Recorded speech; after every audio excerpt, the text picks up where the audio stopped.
मैं समीर सैयद और आप देख रहे हैं नज़र इंडिया न्यूज़। चुनाव की सरगर्मी जिस तरह से बढ़ती नज़र आ रही थी, उसी को देखते हुए आज 20 तारीख है और आज जगह जगह पर जो है इलेक्शन चुनाव मतदान किया जा रहा है। लेकिन कहीं ना कहीं इन मतदानों के बीच में जो यहाँ की विपक्ष और अपक्ष पार्टियाँ हैं वो आपस में भिड़ती भी नज़र आ रही हैं। ऐसा भी वाक़या एक सामने आया जहाँ पर सिटी कॉन्वेंट स्कूल में इलेक्शन प्रतिनिधि जनाब अब्दुल अजीम शेख साहब वहाँ पर खड़े थे और वो देख रहे थे, मतलब वहाँ देख रेख के लिए भी खड़े हुए थे। वहीं पर एक बुरखे में जो लेडीज़ आई थी वोट देने के लिए, तो एक तरफ ये कहा जाता है कि बुरखे के सपोर्ट में हम खड़े हैं, लेकिन दूसरी तरफ वहीं नामहरम औरतों का चेहरा देखने के लिए एक लेडीज़ वहाँ पर रखना चाहिए, ताकि वो लेडीज़ जो है एक लेडीज़ का चेहरा देख करके उसको वेरीफाई कर सके।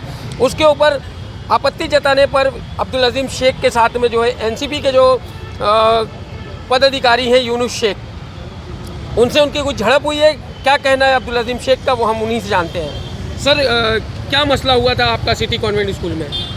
मसला कुछ कोई, मैं सुबह से ड्यूटी कर रहा था, बहुत सारी जगहों से कंप्लेन आई। हमेशा होता है, हम लोग हिजाब के सपोर्ट में कितना बड़ा प्रोटेस्ट शहर के अंदर किए। हमारे घर की, मेरी मम्मी की उम्र तकरीबन 80 साल है, वो भी उस प्रोटेस्ट का हिस्सा बनी। मेरी बेटी जो कि अभी उस वक्त 10वीं में थी, उसका बोर्ड था, फिर भी वो भी हिस्सा बनी। तो मुझे उसकी कदर मालूम है। मेरे घर वाले कुर्बानी दे रहे कि उनको हिजाब चाहिए, लेकिन एक ये अपनी छोटी सी शोहरत के लिए, अपने आकाओं को खुश करने के लिए लोग एक मरतबा पॉलिटिकल स्टैंड करके कि मेरा फ़ोटो बुक में नहीं है, इन्होंने एक पोस्ट ले लिया, तो आज ये सोचते हैं कि हाँ माइनॉरिटी के ये चेयरमैन हो गए, पूरे महाराष्ट्र के मंत्री बन गए हैं।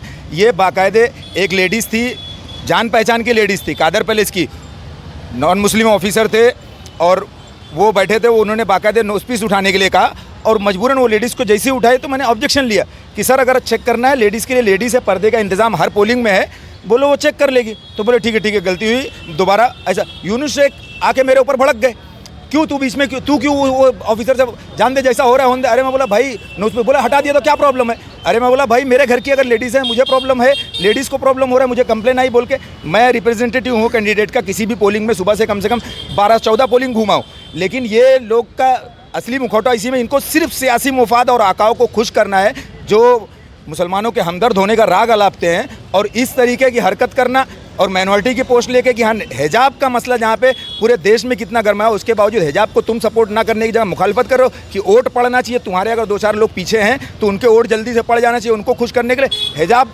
निकले, बेपर्दा हों औरतें, उससे कोई फ़र्क नहीं पड़ता। उसके चलते ये शख्स ने मुझे बदतमीज़ी से तू तड़ांग करके बात किया, धक्का दिया, और धक्का देने के बाद जब मैं छुड़ा के हटा हूँ तो पुलिस वालों को बाकायदे एक कांस्टेबल है शेक करके उनको इशारा करके तेना बाहर ठेवा। सीसीटीवी स्कूल के फुटेज में आपको मिल जाएगा, सिटी कॉन्वेंट के सीसीटीवी में, कि बाकायदे पीछे से मुझे पुश करते हुए बाहर निकाला गया। उसके बाद पीआई कुंभार साहब आए, उन्होंने सारी चीज़ को सुना और वो समझे कि नहीं मैं किसी गलत चीज़ के लिए आवाज़ नहीं उठा रहा था। उन्होंने बोले कि ठीक है अजीम भाई, आपस में कुछ नहीं हो और जाने दो। उसने बेवकूफ़ी किया, आप अकलमंदी करो, जाने दो, आप शांत रहो। मैं दूसरी पोलिंगों पे कंटिन्यू राउंड अप कर रहा हूँ, आपसे मुलाकात हो गई, तो आपको बताना ज़रूरी था कि ये लोग का असली मुखौटा ये है।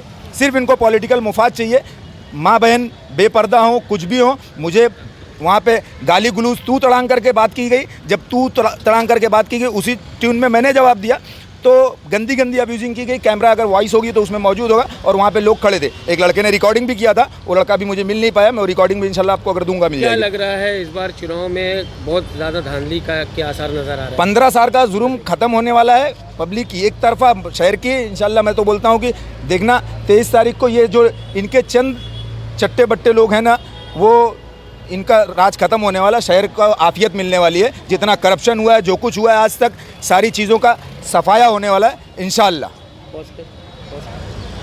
लगातार कर रहे हैं ना, चाहे फहद काजी को की गाड़ी तोड़ना, अपोजिशन मतलब तुमको शहर में जो तुमको मनमानी अपना करना है कि जो हॉस्पिटल की लागत 50 करोड़ होना चाहिए उसमें 134 करोड़ लग जा रहा है, जो रोड पे 50 करोड़ के रोड का 154 करोड़ खर्चा हो रहा है, 100 करोड़ मतलब करप्शन दबा के करने मिल रहा था। अब ऐसा लग रहा है कि बदलाव हो जाएगा, तो तुम बौखलाए हुए हो। ये बौखलाहट की निशानी है। जिस तरह से सैफ पठान का कल मामला आया कि उसको जिस तरह इनके किसी सपोर्टर ने साबिक मिलने जो हैं यहाँ के पिस्टल विस्टल कुछ दिखाया है, कुछ बात आई है, पूरी कंफर्मेशन मेरे पास डिटेल्स अभी मौजूद नहीं है, मैं इंशाल्लाह सैफ पठान से भी मिलूंगा।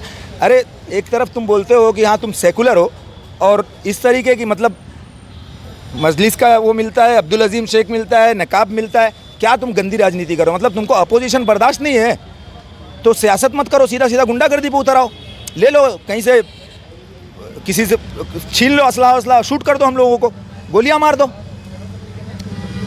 देखा, ये थे अब्दुल अजीम शेख, जिन्होंने अपना पक्ष रखते हुए पूरी बातें बताई कि किस तरह से कल से लेकर के आज तक इस तरह से जो है कार्यकर्ताओं का जो हंगामा है वो चल रहा है। फ़िलहाल ये तो आने वाला वक्त ही बताएगा कि सत्ता किसके हाथ में जाने वाली है, लेकिन कहीं ना कहीं जिनके हाथ से सत्ता जाती नज़र आ रही है, उनकी बौखलाहट और उनकी चंचलाहट, ये दोनों ही सामने उभर कर आ रही हैं।